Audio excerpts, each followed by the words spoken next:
Let's see how the Algonquin Yokalop carved the Drumlins and Diana Branch channels as a sequential erosional event. The hierarchy of drumlins directly linked with channels support this view. Moreover, drumlins and channels were carved by similar turbulent flow lines. Here is the sediment thickness map. The purple color shows where sediment thickness exceeds 200 meters above bedrock. West of Lake Simcoe, hills of thick tills deposit were carved by curving channels, here in red. Channels were filled up with fluvio-glacial sediments like the Oak Ridge's stratified moraines. The bedrock depth survey reveals a buried valley named the Laurentian Trout. This trout accounts for the sediment thickness west of Lake Simcoe. Let's zoom in.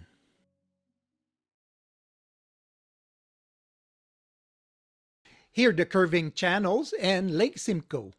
Channels can be 5 km wide and the streamlined upland 25 km long. The Drumlins vectors curve slightly from north-northeast to northeast. Seismic surveys were made at Schomberg, Beaton, Kempenfeld, and Barrie and were correlated with underground core samples. They revealed channel erosion to Paleozoic bedrock. Channel erosion connects directly to the eroded drumlin surface to form a regional unconformity. And channels were filled with a sequence of high-energy fluvio-glacial sediment like other north-south Anabranch channels buried by the east-west Oak Ridge event. Many drumlins are curved into coma shapes paralleling the hill slopes and the channels. Notice the horseshoe furrows on the drumlin's tusk side. These forms result from turbulent flow erosion. Also notice this long curving ridge. Here is another example of a curving channel around a rise. We highlight the tusk side furrows parallel to coma drumlins. Some drumlins' ridges are sinuous and have double curves. Part of these ridges parallels the main flow vectors, here in blue. Separated flow studies help us to understand such curving. In high-velocity flow, obstacles generate vortices, which are powerful erosion agents that sculpted drumlins. Each vortex develops separately within the main flow. Each vortex is under pressure to merge back into the main flow vector. Erosional coma forms labeled LF, lateral furrows, were reproduced in Flume Laboratory where vortices preferentially erode one side of a ridge.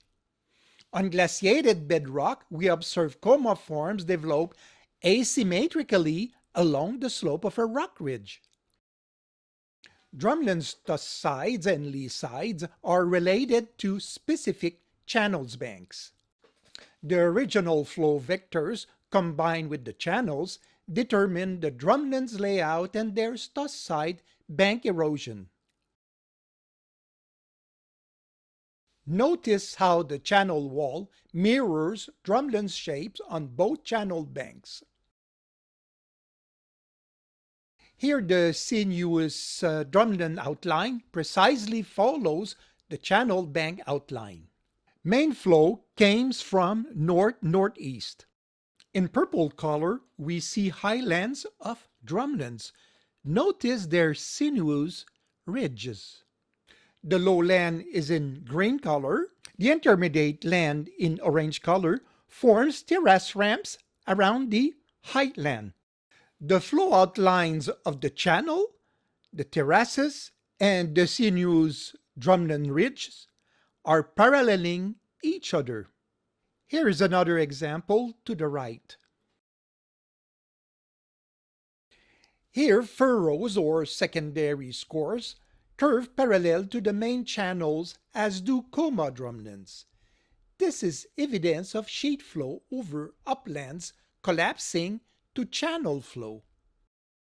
To understand these intriguing terrains, we present a perspective view of two terrains. We will see initial conditions, an erosion phase, channels, and a sedimentation phase within channels.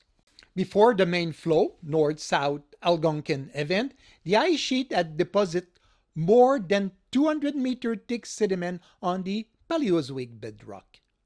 Existing uplands were about 25 kilometers long. The stratigraphy was studied in detail, but we simplify: lower sediments and overlying Newmarket till. The main deposits are till overlying fluvioglacial to glacial lake deposits in the lower sediments. On the right, you see block diagrams of these layers. Here in red are two phases of flood event: erosion and sedimentation. The erosion phase sculpted the landscape to produce a regional unconformity. The erosion surface, dashed red line, extends from the drumlin surface to the channel base and sides as flow collapsed. During the second, waning phase, gravel started to accumulate in the channels prior to crust-bedded gravelly sand layers. Then, sediments are sand with crust-bedding. Then silt appears interbedded with sand. Then clay interbedded with silt, forming rhythmites.